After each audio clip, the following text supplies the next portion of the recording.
joining me for this session on navigating diverse needs, educational intervention strategies. First of all, I would like to thank everyone again for joining us today. This is a really, really important topic. It really is going to touch on the different aspects of being able to support our students or students with needs for that fall into a variety of different categories. So it's going to be a general overview. We're going to have time later for a Q&A. So if you have any specific questions, we'll get to it then. Okay. All right. So as I mentioned, the purpose of today's session is really to provide some insights into supporting students with different needs. Um, we're going to be exploring strategies for tailoring that support. And then we're also going to, hopefully, by the end of it, you'll be able to have some practical tools and approaches for being able to foster student success, which at the end of the day is really our goal. So before we go any further, let me introduce myself. My name is Donise Lyons. I'm the Management Advisor at Jakarta Intercultural School. I have an MA in education, educational specialist degree in, forgot what my degree was in curriculum and instruction. And I started my teaching career working specifically with students with intense behavioral needs in New York City. So that was my background. That was my first step into education, was specifically working with students with needs. And I think it gave me a great perspective in being able to look at students with needs as the norm instead of the outliers. So everything about my educational journey was really, really focused on how do we ensure that our approaches and our inclusivity is really there for these students. And currently, as management advisor, I am the essentially project manager for the GIST Learning Center, which is the intensive support needs program at Jakarta Intercultural School, which we opened last year. And next year will be in our elementary, middle school, and high school campus. All right. So let's get started on the importance of tailored support. I do also want to apologize. This presentation will completely be in English, but I do have the Bahasa translation on the screen. So hopefully everyone will be able to follow along. And again, we'll have a Q&A later. So if you have any additional questions, please feel free to ask. So why do we need to tailor support for students? We know that tailored support is important because it addresses the individual student's needs really effectively. You know, when we're talking about students with diverse needs, or we're talking about students that don't necessarily have any specifically identified needs, we know that the classroom environment needs to be tailored to students. All of the research that's coming out about personalized learning says that students that have personalized learning, whether they are students with needs or students in general education, we know that it has better outcomes. Not only academically, that's not always my main focus, but the numbers are there's approximately a 20% increase in test scores, like standardized test scores, when students are exposed to personalized learning. But in addition to that, students also, you see an increase in their ability to communicate with others, their ability to form friend groups. You see a positive impact on their social emotional well-being. So even if academics is not your sole focus, which for us it isn't always at GIST, you know, it's not always the academic piece, we know that the importance of belonging is really, really tied to that personalized learning. So I've broken the presentation down into a few sections. And at first, I just want to kind of do an overview of diverse needs in educational settings. And what this is going to look like is I'm just going to go through some educational categories, some disability categories, and just talk briefly about what we can see as the impact on students that maybe have a diversity of needs. Okay, so I think the one that maybe everyone is most familiar with is learning disabilities. So this encompasses a wide range of conditions, and really it's about the student's ability to acquire, process, and retain information. It doesn't necessarily have to be all three. It can be one, two, or three. But it really is the ability to, when information is being provided to you, how is your brain processing that information, holding on to it, getting the information and then holding on to it. So some examples, you might see students that are dyslexic, students that have dysgraphia, dyscalculia, or even an auditory processing disorder falls under a learning disability. Next, we have neurodevelopmental disorders. So these are really, they encompass brain development and function. They can often lead to challenges when it comes to social interaction or challenges when it comes to communication or behavior. And I think that maybe a lot of times we see these as the more visible disabilities. Sometimes when you walk into a classroom, you might not know that a student in the classroom is dyslexic. However, if there is a student that is outwardly presenting challenges with social interaction or behavior, those are the students that get picked up on very quickly. And as educators or parents, it's really, really important when we come to the advocacy for our students to not only look at the things that are visible, but for the students that are kind of able to hide and mask and just get by and get along. It's really, really important that we address those students as well. So some examples of neurodevelopmental disorders might be ASD or ADHD. So we also have communication disorders. So these are disorders that might affect the student's ability to communicate, whether expressive language, how I'm speaking to you, or receptive language, how I'm processing what you're saying to me. So they might be things that are physical, like an articulation disorder that might actually have to do with the physical makeup of the body, or it can be a language delay that is brain-based. And again, one of the growing categories that we see right now with students is around emotional and mental health. There's a significant increase when it comes to students with anxiety, with depression, students that are really having a lot of stress-based disorders. And we're having to respond to those things in a very, very different way than we have previously. You know, typically in the past, if a student had anxiety, there were certain strategies put in place and they were very targeted to that student.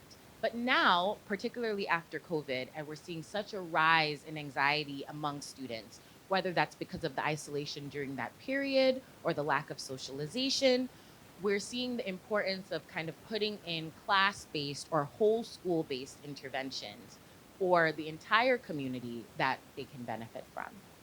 And then, of course, we have physical disabilities. So that can be anything from mobility impairments, vision or hearing impairments. And that is really, really specific when it comes to targeted intervention.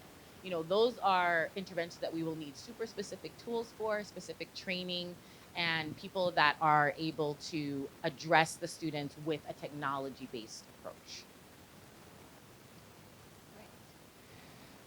So this quote from Carol Ann Tomlinson, who I think probably came up every year when I was doing my degree, is really one that I use to anchor me as I work with students and their different learning needs. And it says, effective differentiation acknowledges that each student is unique and aims to provide meaningful and relevant learning experiences tailored to their individual strengths and challenges. And I mention this because we just went through a whole list of, different disorders or impacts on student learning or student ability to communicate. And one of the things to mention is that we can see that there's sometimes comorbidity with these things, right? So a student that has ADHD could also have a language processing disorder. A student with dyslexia could also have ASD. So we know that these things are comorbid. But the other part, and I think this is a key aspect that we have to think about, is that all of the disorders that I just mentioned, they have levels to them. And one of the mistakes I think that we made in education is that if a student comes to you and they are, for example, dyslexic, we treated all dyslexic students the same. We said, this is the intervention, this is how you have to respond to it. And there was no taking into account the levels that occur within each of those disability categories. We know better now, but it's taking a while for the educational intervention strategies to catch up to what we actually know.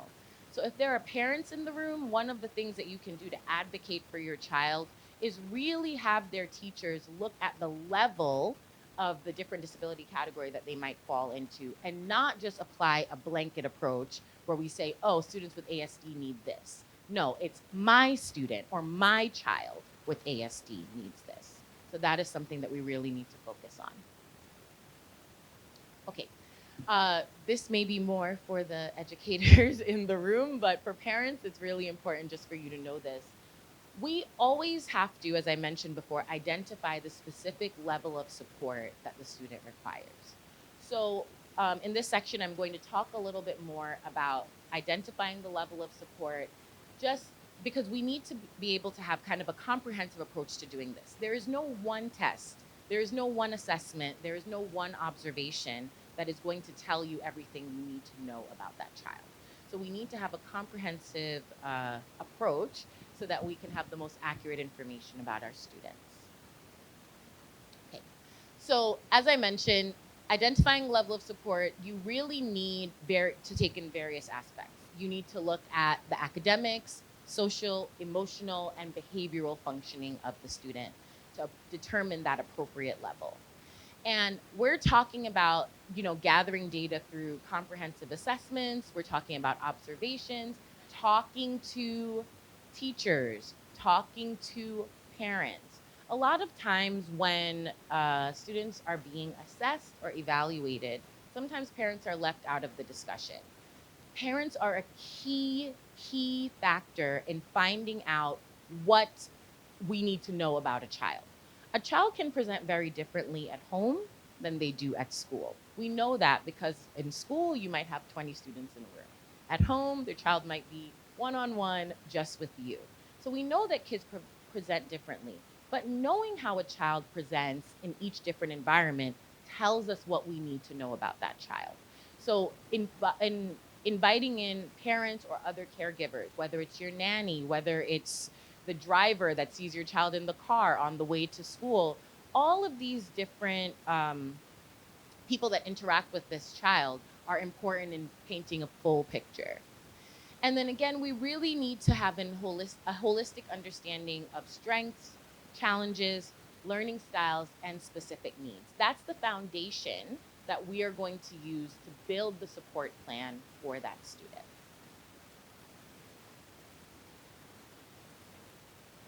So I mentioned before, we want to use a variety of assessment tools. I put some specific examples there, but there are many that fall under any of these categories. So we want to have standardized tests. The important for standardized tests is that they are normed against a certain population. So if you want to be able to see whether someone is within the 10th percentile or 15th percentile, you have to have a standardized assessment to be able to tell you that. One of the things that's really, really important is that many of the assessments because they come out of the US, are normed against a US population. That might not be relevant to a student that's here. So if you're a parent and you're having your child go out and get assessed, it's really important for you to ask them, for this assessment, what metric did you use to norm my child? Was it of a like population? Is it this geographic region? Is it this age range? Or is it a US based test? Because that can skew the results. We also want to have informal observations. So that's when someone might pop in and see your child in the classroom, on the playground, in art class, seeing them across a variety of different areas to be able to pick up on what are the things that we're noticing about this student.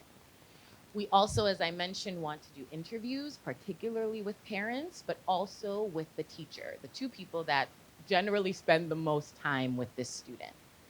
And then we want to use all of that information, not just one piece, all of it put together to really get that comprehensive information about that child. Another thing is conducting functional behavioral assessments. And FBAs I find to be super, super helpful because they really tell you the underlying causes and triggers and patterns. Basically, when you do an FBA, you analyze a situation that a student is in. You think about, okay, what caused this? What triggered it? And how many times does this happen? If every time that it's dismissal time, and we say, okay, pack up your backpack, you have a student that has some sort of meltdown, we know that, maybe something is going on at dismissal time. Maybe it has to do with a change of environment. Maybe the car is hot. Maybe it's too loud when all of the students are leaving school at the same time. There's a variety of reasons, but that's why we use something like an FBA, because it really is able to pinpoint why students are doing, or children are doing what they're doing. We also want to make sure that, and this is more so for the education professionals in the room, that whatever data collection system you have, it's very solid. I remember when I first started teaching and I was working with students with special needs, I would just be like, I'm going to write some notes over here. I'm going to put a little post-it over here. I'm going to type something on my laptop over here. I didn't have a system. And then by the time we reached mid-year and, someone would come in, the school psychologist, and she'd say, okay, well, what are your observations? I'd be like, oh, hold on, wait, let me grab my notes from all over the place. We can't do that. We have to make sure that whatever system we're having for collecting data, that not only does everyone understand the system, but everyone is following the system accurately. That's the only way it works. And we are also using that not only to collect information about the student in terms of their behavior or how they're responding, but also, as I mentioned, also how they respond to interventions. Typically an intervention cycle, we say it's about 6 weeks for a student. So if I'm doing an intervention for 6 weeks and I know that, twice a week I'm collecting data on this student, by the end of the 6 weeks, I should know whether that intervention worked or not. I should know whether it did nothing or whether the rate of growth was less than I anticipated, or whether it worked and we can move on to a different intervention. But that only works if you have data tracking systems. And then the last bit I really want to stress is that we need a strengths-based approach. A lot of times, education in general, not just for students that have diverse needs, education in general tends to be a deficit-based system. Your child is reading on a 3rd grade level. They should be reading on a 4th grade level. That's how we communicate to parents, usually as educators, right? It's typically from a deficit-based perspective. We need to change that. Because when you know what a student's strengths are, then you're able to give them strategies that are tailored to their strengths. If I don't know what you're really, really good at, I'm throwing strategies at you and just hoping that something is going to stick. But if I know, hey, this student is really, really focused when I give him a list of activities that he can check off one by one, that's a strategy. And now I can use that strategy for that student in a variety of different areas. So we're going to get into some evidence-based intervention strategies. If you did an education degree, you can go to sleep for this part, because I'm sure that you would have heard this over and over and over and over again. I'm not going to go too far. I mean, there are many evidence-based intervention strategies. I think when I was pulling my list, I got up to 15. And I was like, well, this presentation is only an hour, so I'm going to pick 3. So that's what I really wanted to focus on, are strategies that have a tiered approach to them. And the reason for that is there's lots of different strategies out there, but strategies that have a tiered approach give you the ability to kind of look at the full range of a student experience. Not just students with super severe needs, not just students that just need a mild intervention, but the entire range in between. All right, so I'm gonna skip ahead because I wanted to start with UDL. So UDL is Universal Design for Learning. This is our base level intervention. This is something that everyone should be doing in their classroom. In 2024, this should be something that becomes a non-negotiable in the classroom environment. Because what UDL does is it really focuses on instruction for all students, regardless of their ability, regardless of their learning style. The point is to have an equal opportunity for every student to learn. What I like to look at when I think about UDL, I think about it as like you have a master key, right? You have a master key that you can give to every student in your classroom, and they can unlock their entrance into the curriculum. And that's what the UDL approach is. So you really want to have multiple means of representation, engagement, and expression. So, ooh, there's a lot of words on this slide. Okay, so multiple means of representation. So what that means is that when we are presenting, and just to be clear, this is purely academic, right? So we're only focusing on academics right now. When we're presenting information to our students, we want to make sure that we're representing that in different ways. Is it auditory? Is it visual? Is it tactile? Do we give them lots of different formats? If I say to you, okay, I've just taught a science lesson on the water cycle. And at the end of the day, I'm going to say to you, well, or in teaching my lesson, I'm just handing out papers, and everyone in this room, you're all going to sit down and you're going to read about the water cycle. And when you're done reading about it, you're going to tell me about the water cycle. That's one means of representation, right? I've put words on a paper, and my expectation is that you're all going to read it and you're all going to understand it, and you're not going to ask me any questions. That doesn't work. We know that I might have words on a paper. I might have a video of the water cycle. I might have students act out how the water cycle works. I might make up a song about the water cycle. I might say, okay, we're going to do an art project that draws the water cycle. There are many ways that you can represent information to students. We can't be stuck anymore in the normal pencil and paper way that the majority of, I think there are some Gen Z people here. Maybe not. But millennials and older, the way that we all learned, which is your teacher told you the information, you learned the information, and there's no discussion about it, right? This is not an acceptable way of teaching anymore.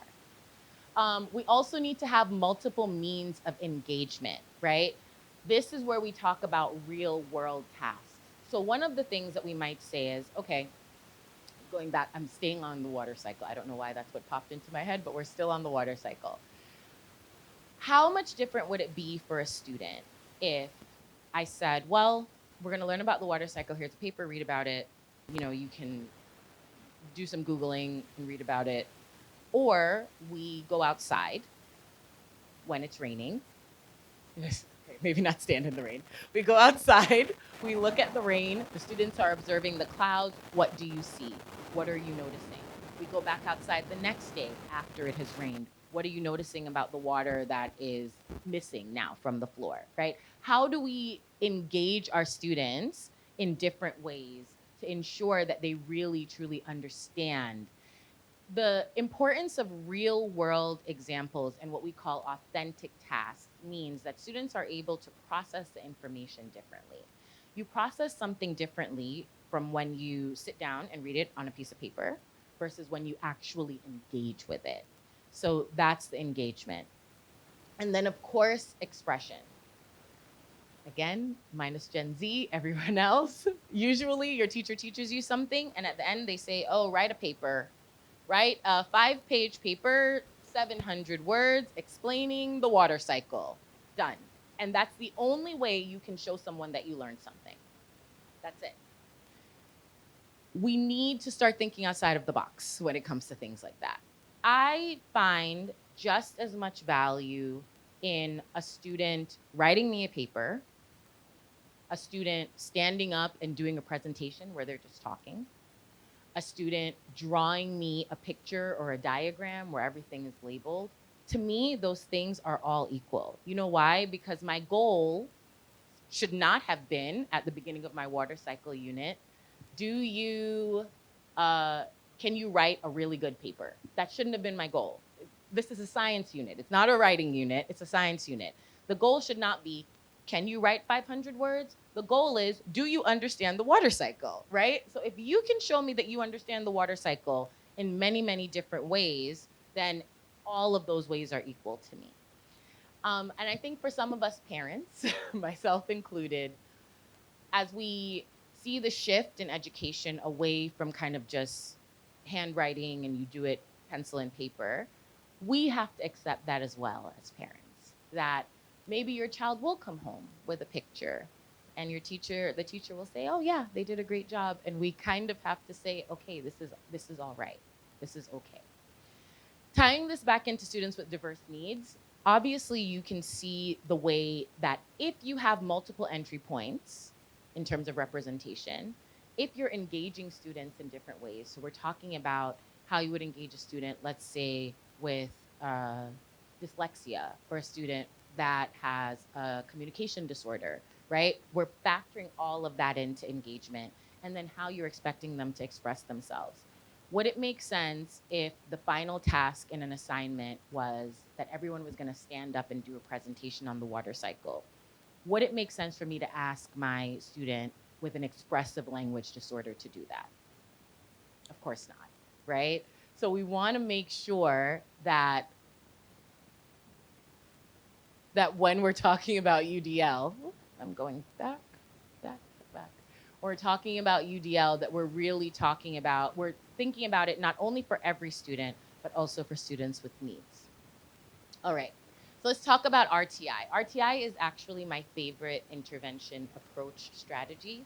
One, because it's so clear. It's clear to understand for parents, for students, for the teacher in the classroom. And it's a multi-tiered approach. And basically what it does is it addresses primarily academic needs for students. It's really, really clear. It gives you early intervention. You can do ongoing process monitoring, and everything is driven by data. So RTI is separated into 3 tiers. Tier 1 is your universal instruction. So what I was just talking about with UDL, all of that would fall under Tier 1. That is what you're doing in your classroom every day. If you know that little Susie has a difficult time when it comes to reading really long paragraphs in a book, and what you do is you say, hey, everyone, you can either read it or you can listen to it. It doesn't matter either way. That's universal. That's universal instruction. It doesn't have to only be Susie. There might be other students who would prefer to listen to something than to read it. So those are interventions that you do for your entire class. Then we have tier 2. Tier 2 is targeted intervention. So basically, for students that, even with tier 1 interventions, they're still having a difficult time accessing the material, we move on to tier 2. And that might be small group instruction, additional practice, and other targeted interventions that are specific for those skill deficits.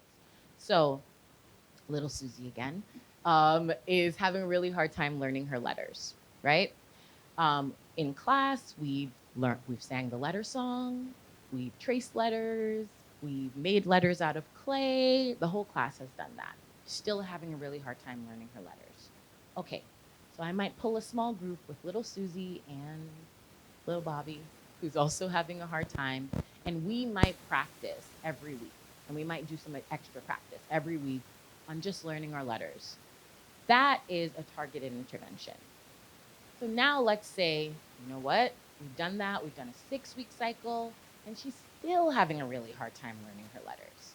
Now we move into what we call intensive intervention. And so intensive intervention is one-on-one instruction. It's really specialized intervention. So at this point now, I'm reaching out to, if there's a speech language pathologist, and saying, hey, maybe we need to do hearing or vision tests. I'm reaching out to the nurse. Maybe we need to see if there's something communication-wise happening. I am reaching out to my colleagues. I'm reaching out to a learning support specialist and asking them to put together a very specific plan for Susie to help her learn her letters. What we might find out, and we tend to find out by the time we reach tier 3, is that there's something else impacting the student's ability to learn. And then we're using what we know about that disorder to help tailor our interventions. The other one that I really like using is MTSS, and I like using this for behavior. It's also tiered, so I'm not going to go too much into the tiers. It's also tiered just like RTI, but it is specifically, I mean, it's academic, but it also talks about behavioral and social emotional needs. A lot of times, it's really difficult for teachers to figure out interventions for students that have behavioral challenges. Academic challenges, we kind of figure it out, right? But it's like, I'm not a behavioral specialist, so what can I do? MTSS is a really, really very specific assessment and data-driven protocol that you can use for students. So again, it is the same as RTI in terms of universal support, targeted support, and then intensive support. But the difference is that it emphasizes early intervention, prevention, and proactive strategies. A lot of times with behavior, if we talk about conducting an FBA on a student, you can catch the behaviors before they happen. Raise your hand if you have a child in this room. If you have not a child here, but if you have a child at home or somewhere. So think about when your child was maybe like 3, 4, or 5 years old, and it is bedtime. And if you had a child that was like not super excited about bedtime or wanted to do something other than going to bed, you would kind of put some strategies in as a parent to basically get them to go to bed without having a tantrum, without crying, without screaming, right? These are things that you would normally do. You figured out as a parent after maybe the 4th tantrum, oh my gosh, every time it's bedtime, this child is crying. Every time it's bedtime, suddenly they want a snack. Every time it's bedtime, suddenly they want to go to the bathroom. These are all things that we figure out naturally. That's like a mini version of doing an FBA on a student, right? Those are things that we can figure out by looking at the student, figuring out what the triggers are, and then saying, before we get to that point of you throwing a tantrum because you don't want to go to bed, I'm going to tell you an hour ahead of time, hey, we're going to have bedtime in an hour. I'm going to set a timer so that you can see the time is going down to bedtime. 30 minutes before bedtime, I'm going to say, do you need to use the bathroom? Do you want a snack? What else can I do for you? We might even say, is there something about your bedroom that's making you upset, that's making you scared? Is there a reason you don't want to go to bed? Do we need to change the lights? Is it too dark and scary? These are all things that you do naturally as parents. When we're doing them for students with diverse needs, we have to be much more targeted and much more directed with it. And I'm done UPF already. Okay, and so the last component, what time is it? I feel like I'm going fast. Okay, all right. So the last component that I want to talk about is classroom environments and support levels.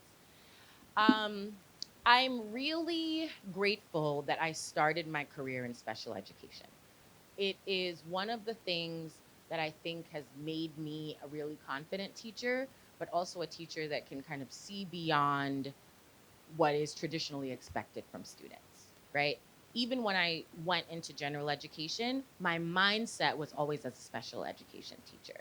And I think that was something that really helped me as an individual. One of the other things is that when I started teaching, I worked in a very intensive needs program. There were no general education students in my entire school building. I did not meet a general education student until my 6th year of teaching. So it has informed the way that I look at education and the way I look at things like inclusion, which I will talk about in a minute. So we know what a general education classroom looks like. It is a classroom where students that have diverse needs, they might just be in the classroom. The teacher might be doing those tier 1 intervention strategies that aren't necessarily tailored specifically to that student, but might be generally accessible by the class. Ooh,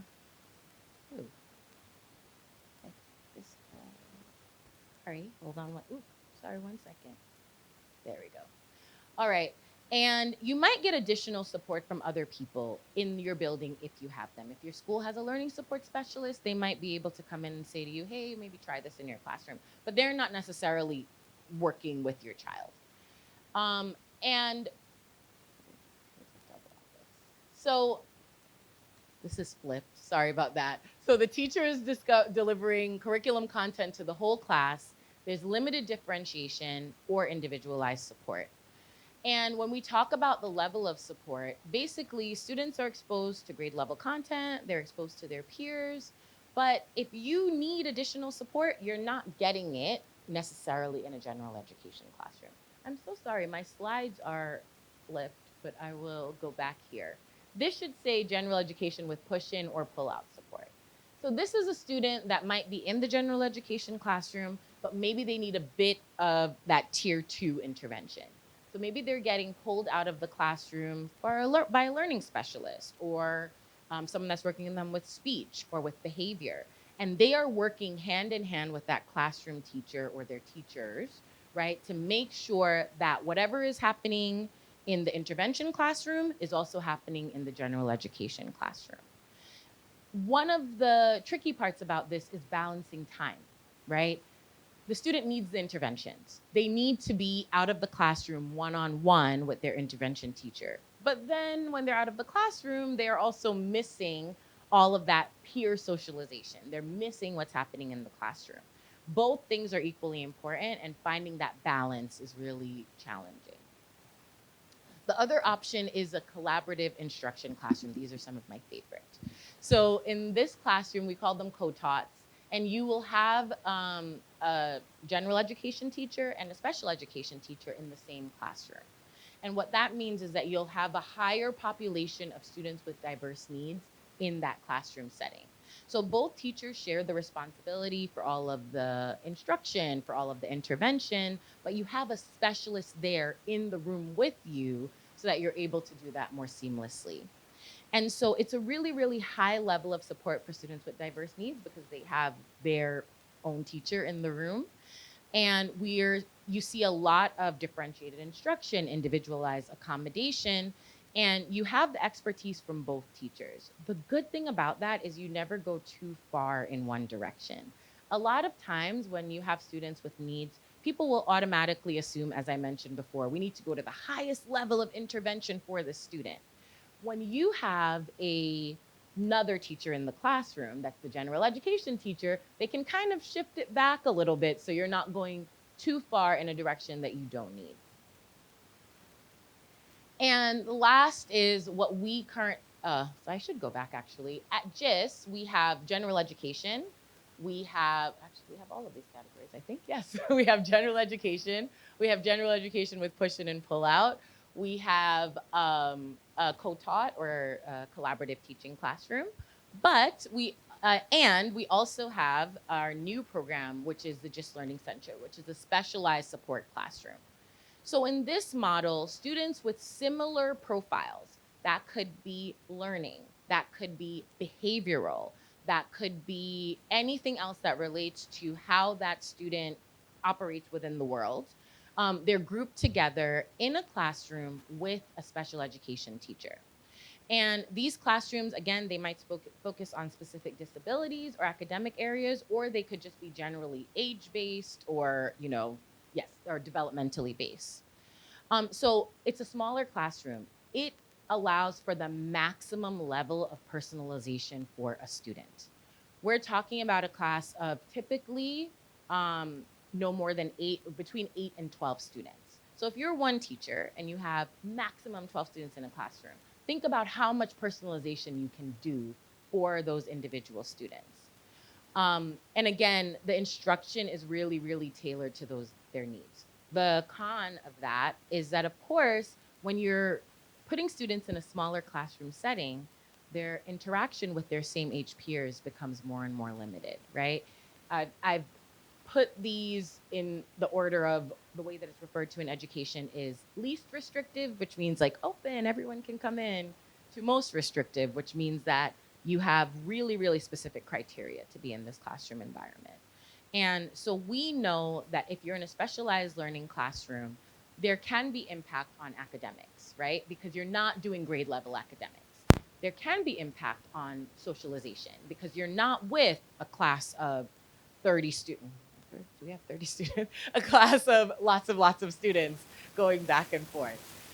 Now, I'm going to pause here for a second. It's funny because I kind of talked to a few different education specialists, psychologists, speech language pathologists, not actually all at GIS, from around the community. And I said, what's the main thing that you want me to share when it comes to diverse needs and being able to support students with diverse needs. And they said yes, yes, yes to everything. But they said the other thing that they wanted to be addressed is this idea that inclusion means all students are included in every single thing. It's a tricky topic. It's a sensitive topic. So I'm bringing it up. It's this expo, right? Because we have worked for years in education towards inclusion. It has always been our main goal, right? When we got out of kind of the initial point where students with special needs were being segregated, completely segregated, put into homes, put into facilities, the pendulum really swung in the other direction. We said, everyone gets included, everyone gets to do everything regardless. Now what's happening is the pendulum is sort of swinging back, and I'm hoping that we can find a middle ground. What we know is that when we are developing educational programs for students based on their needs, it should be based on that student's needs. I would never put a student with a, for example, sensory processing disorder, where they have a difficult time with loud noises, lots of people, lots of things going on, and say, hey, you know what? I think you should go to this assembly where the entire school is. There are 600 people, but you know, it's inclusion, so I want to make sure that you're included. I wouldn't, because who am I benefiting in that situation? Am I benefiting the student who's going to be super uncomfortable, not want to participate, and perhaps trigger a response in that student? Or am I benefiting kind of the idea of inclusion that we've come up with? To me, what inclusion means is that we include students to the maximum amount available based on their individual needs.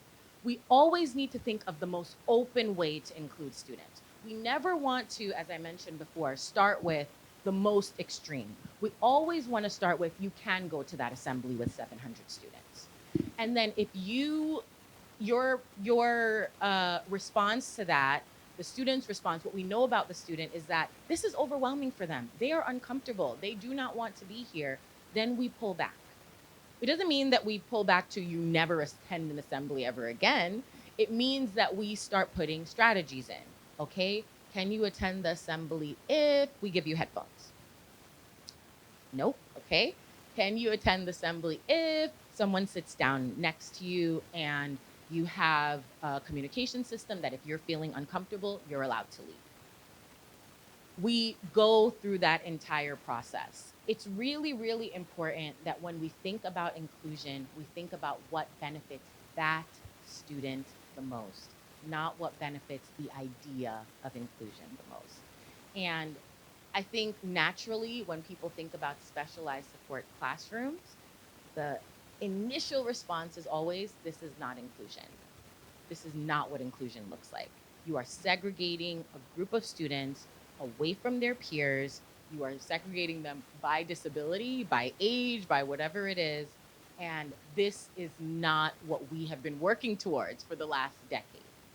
I want to challenge that assumption, everyone in the room, and really would like everyone to kind of reflect on what is best for our students. What is best for the students based on all the data we've collected about the student, everything we know about the student, not just in one environment, but also at home, you know, all the things that we've talked about before. And thinking about inclusion in a very, very different way. And now we'll have a Q&A session.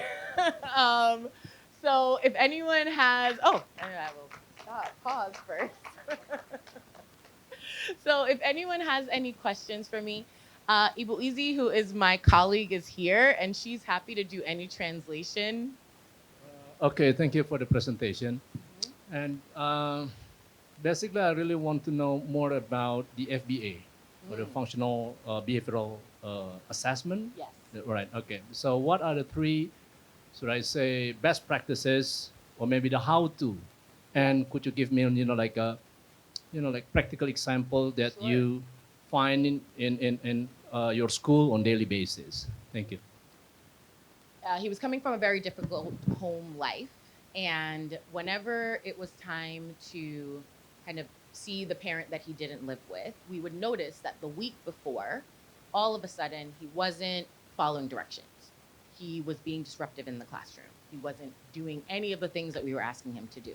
Now, we didn't know that's what the trigger was. We had no clue. So what we started first with was just observations, right? So every time the student would have these issues, we would write it down. We would write down the time that it happened.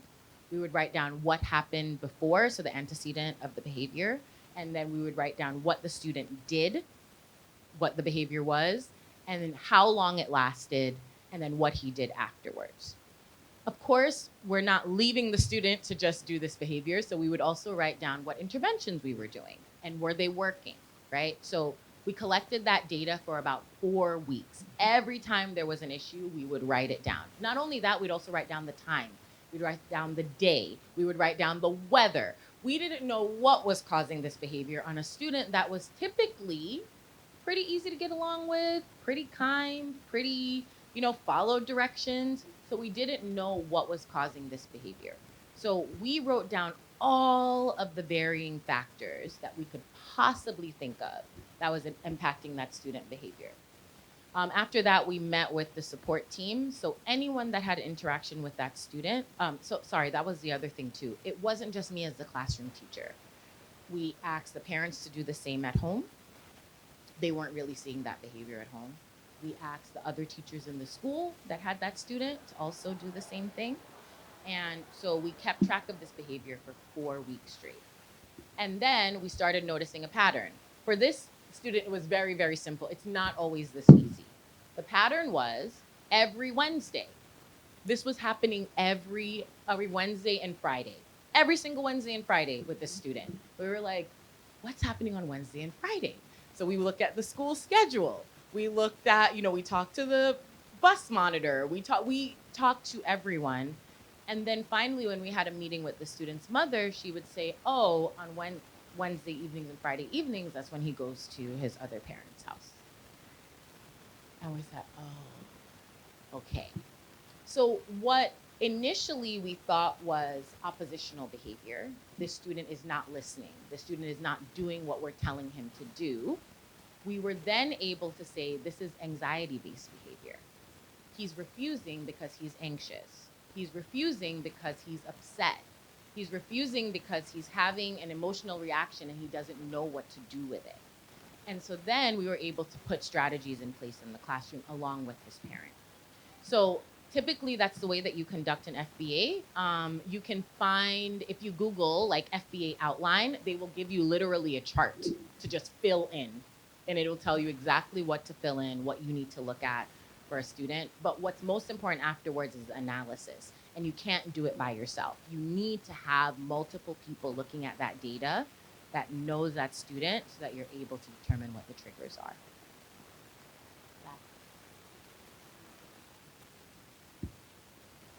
Yes. For an FBA, if the behavior is only happening like in the school environment, we usually ask the parent, are you seeing this also at home? If they say no, we only bring them in kind of towards the end because they have a lot of insight. But if they're also seeing it at home, we ask them, we can't really expect a parent to conduct an FBA the way a teacher or an educational professional would. But we would say, hey, can you keep track for us? If you notice this type of behavior, can you just tell us when it's happening, whether it's what time of day or what just happened? Because all of that would add into it. So based on your experience, would you say that the reason I'm asking you about FBA is how would you handle the self-injury behavior? Yeah. Other than that, it's not important, Yeah. right? Okay, because the problem will resolve itself. What are your thoughts on self-injury behavior? Have you encountered one Yes. in your school? Okay, can you give me an example, please? Yeah. So self-injurious behavior, typically, the typical reason for it is students that are not able to process what's happening either sensory-wise or emotionally, right? And they are looking for some sort of outlet. For some students, the outlet is out. They might be injuring someone else. But for some students, the outlet is inward. It does not necessarily mean that they are having negative feelings or thoughts towards themselves. And I think that is something that people get confused a lot. They think the student is hurting themselves. They must be upset with themselves. They must not like themselves. They must want to injure themselves. That's not always the case. It really could just be that this is the outlet for their behavior. When it comes to self-injurious behavior, there are a lot of physical interventions that you can do with a student. I would say that when we talk about physical interventions with students, it's really important to be trained in safe physical intervention, because you can hurt someone in the trying to protect them, you can hurt them. So there are physical interventions, but the same FBA that you would do for a student that is, not listening or following directions, you could also apply the same FBA principles to a student that's injuring themselves. Yeah, good afternoon. Good afternoon. I'm also a teacher, and my school also is full of special needs kids, so there's no general student. And one of the students have been, it's already been a while, but have been showing concerning screaming behavior, like very loudly. Yeah. He's about 5 to 6 years old, 5 to 6 years old. And we also have a special behavior specialist at our place. But we still couldn't figure out why or what's going on and things like that. He tried the FBA and talking to the parents, and yeah, most of what was said. Yeah, any suggestion for a case like that? That's so specific. Okay. I will say any suggestions or advice that I'm giving are very general, because obviously, as we mentioned before, collecting data and really, really knowing a student is the most important thing to determining the appropriate intervention for that student. What I will say in general is that, I'm going to go back a bit. What I will say in general is that if you are looking at the RTI model, where do you think you are in terms of intervention for this student? I think it's around 2. 2. Yeah. Yeah. So what changes, right, between tier 2 and tier 3? And the difference is you're applying okay. The difference is you're applying RTI in already an environment where everything is modified, right? Yes. Like you're already in an environment where your tier 1 interventions are already probably very, very high. So your tier 2 intervention is even more than what you would tip. Your tier 2 is probably what a tier 3 or there's no tier 4 would be in a general education program. So one of the things that I would say to look at is, one, what the student diagnosis, how their diagnosis might be impacting that, right? So what information do you know about the student's diagnosis? Is this something that kind of shows up as a component of the way that their diagnosis presents? So that is the first thing that I'd look at. I'd just start researching as much as possible on their disability category. The next thing to think about is, and I know this might be unpopular,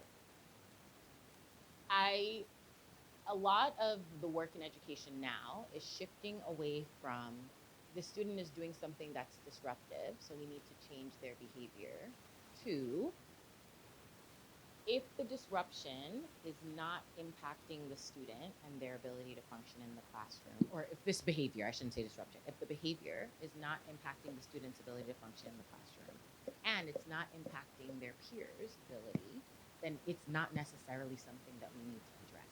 I know it's not popular. It's not. But I understand. it is something to consider. A lot of times, again, we have a deficit-based model in education. And not only that, as educators, our natural inclination is to fix. Fix it, fix it, fix it. Something is wrong, we need to fix it. One of the things we need to think about is this something that needs to be fixed? Maybe it is, probably. And then again, so after doing the research, after first of all thinking, what is your objective, right? I always have an objective when I'm thinking about something that's going to modify a student's behavior. I want the student to stop screaming, there has to be a reason for it. What is the reason? Is it because it's disruptive to his classmates? Is it because every time he screams, it sets the entire class off and now we can't get any work done? So you have to have a really, really clear objective. And then once you're lucky you have a behavioral specialist at your school. But what I would ask them to do is maybe if they can increase the interventions to like a tier 3 level intervention for that student with the knowledge that you already have about that student's disability. Another problem with it. Sure. Yeah. So for us teacher, we're used to the screaming. It's not Yeah. particularly the problem is the parents are insisting to graduate from our type of school into an inclusion, with Yeah. general and mixed. Mhm. Yeah, that behavior would change. I mean, for us, it's still bearable for our environment, but in a more general school, that's not gonna fly. Yeah, it depends on the school that they want to go to, right? And where that school is on their journey of acceptance of students with diverse needs. So if they go into either a general education program or an inclusion program or co-taught, any of those other programs, and the school already has an understanding that we don't necessarily always have to alter students' behavior, then it could be fine. But if you know that where they're going, that this behavior is not going to be something that is accepted, I think that's a big part of our responsibility as educators, right? To get the parents to understand, hey, this is what your goal is. And I always set it up this way. This is what your goal is for your child. The goal for your child is never to get into a different school. Take that goal off. That is that is not something that we want to put our efforts towards. Your goal is that your child is in a learning environment that A, B, C, D, E, right? Like frame it that way. In order for us to achieve that goal, your child will need to 1, 2, 3, and 4. And if we set it up that way, a lot of times it's easier for parents to be able to make that connection. Be able more easier to accept rather Yes. than thinking the child is unable to graduate. Correct. Thank you for the advice. I think, unfortunately, we are out of time. um, go to my thank you slide for everyone. Thank you for joining today. I greatly appreciate you guys being here. If you have a question, please feel free to pop over and talk. I'll be here for another maybe 10 minutes, and then I'm going to go check out the expo myself. Okay, thank you, everyone. Bye-bye.